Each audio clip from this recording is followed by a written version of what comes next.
اللہ الرحمن الرحیم۔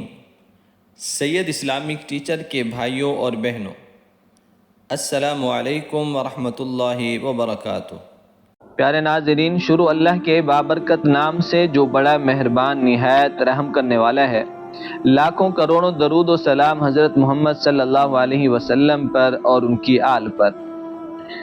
ناظرین، آج کا ہمارا وظیفہ اللہ تعالیٰ کے بہت زیادہ برکت والے نام کا ہے۔ آج کی اس ویڈیو میں آپ کو ایک سچا واقعہ بھی بیان کروں گا اور اللہ تعالیٰ کے نام اللہ الصمد کی فضیلت اور اس کا بہت ہی طاقتور وظیفہ بھی بتاؤں گا۔ یہ ان میرے بھائی اور بہنوں کے لیے ہے جو یہ کہتے ہیں کہ ہماری دعائیں قبول نہیں ہوتی، جو یہ کہتے ہیں کہ ہمارے بہت بڑے مسئلے ہیں، بہت زیادہ پریشانیاں ہیں جو کہ ہماری جان نہیں چھوڑتے، لیکن میرا اللہ ہی مایوسیوں کو ختم کرنے والا ہے۔ اور میرے بہت سے بھائی ایسے ہیں جو کہ اللہ کو بالکل نہیں پکارتے، اس سے دعا نہیں کرتے اور کہتے ہیں کہ ہماری تو نعوذ باللہ دعائیں سنتا ہی نہیں اور نہ ہی قبول ہوتی ہیں۔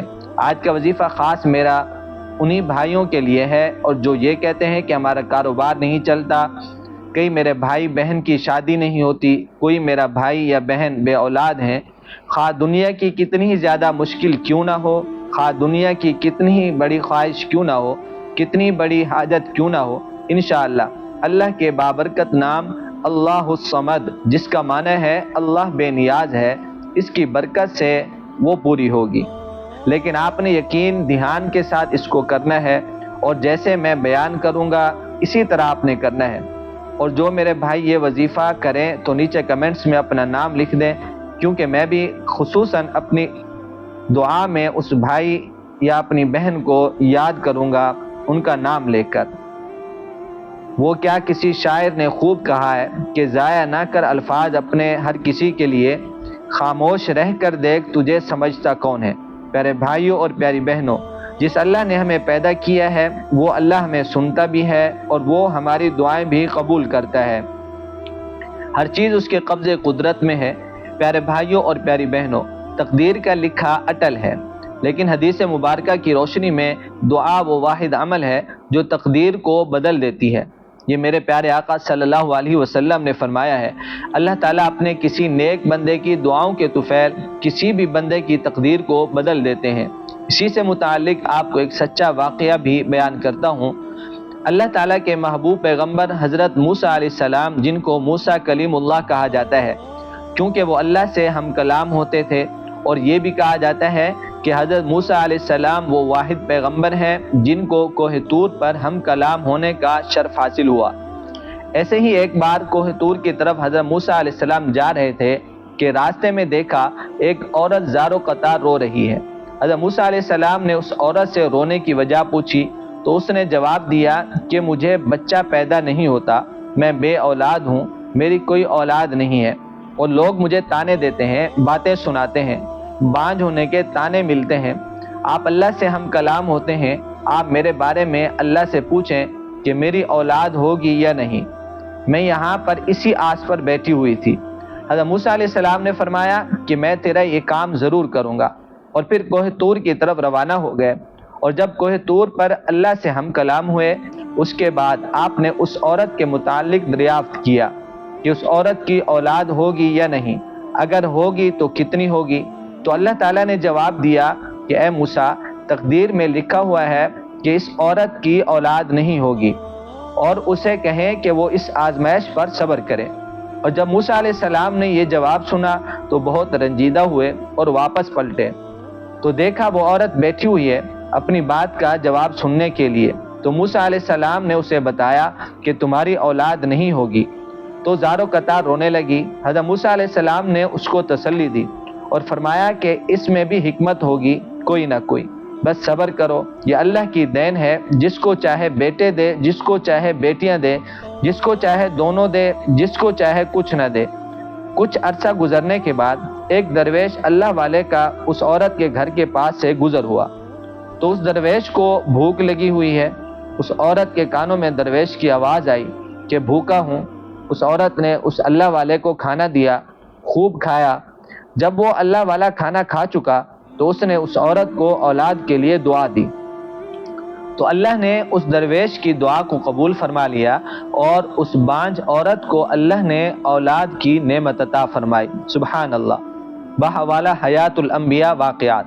جب حضرت موسیٰ علیہ السلام کو پتہ چلا تو بہت حیران ہوئے کہ اس کا تو فیصلہ سنا لیا تھا کہ اس کو اولاد نہیں ہوگی، تو پھر کیسے اس کو اولاد ہوئی؟ حضرت موسیٰ علیہ السلام کو طور پر تشریف لے گئے اور کہا آپ نے اے اللہ فرمایا تھا کہ اس عورت کو اولاد نہیں ہوگی، پھر کیسے ہوگی؟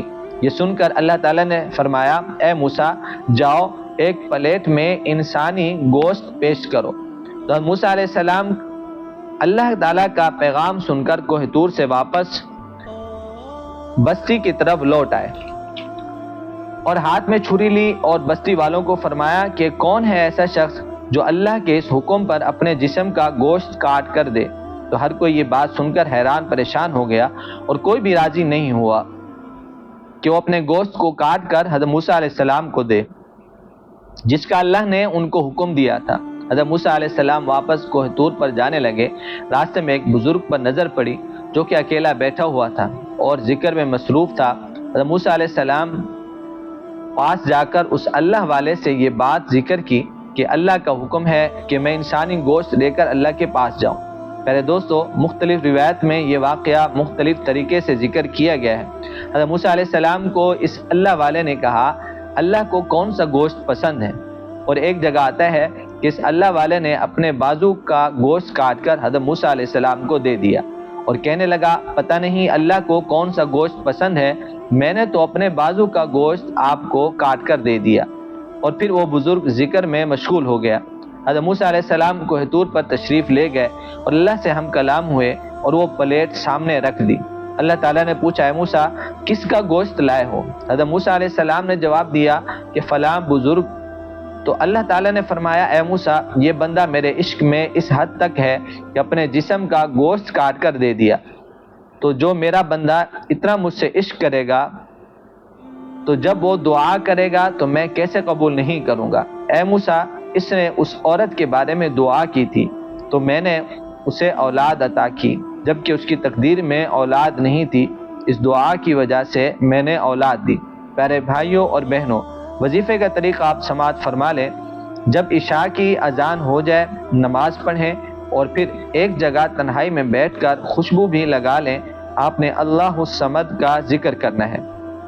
بہتر ہے وقت کی پابندی کریں، عشاء کے بعد ہی کریں اور فجر کی نماز کے بعد بھی کر سکتے ہیں، لیکن ایک وقت مقرر کرنا ہے، کم از کم 100 بار پڑھنا ہے اللہ الصمد اللہ الصمد اللہ الصمد۔ 100 دانے والی تسبیح لے لیں، اس پر پڑھتے رہیں۔ لگاتار 7 دن یہ عمل کرنا ہے۔ اپنی حاجت کو ذہن میں رکھ کر یہ وظیفہ کرتے رہنا ہے اور پھر 7 دن تک کرتے رہنا ہے، اور ہر دن عمل پورا ہونے کے بعد بارگاہ الہی میں دعا کرنی ہے، خوب گڑ گڑا کر رو کر مانگنا ہے۔ انشاءاللہ یقین کے ساتھ آپ یہ عمل کریں گے، بہت جلد آپ کے مسائل حل ہوں گے، اس کا اثر آپ خود دیکھیں گے۔ اللہ سے دعا ہے اللہ ہم سب کا حامی و ناصر ہو۔ السلام علیکم ورحمۃ اللہ وبرکاتہ۔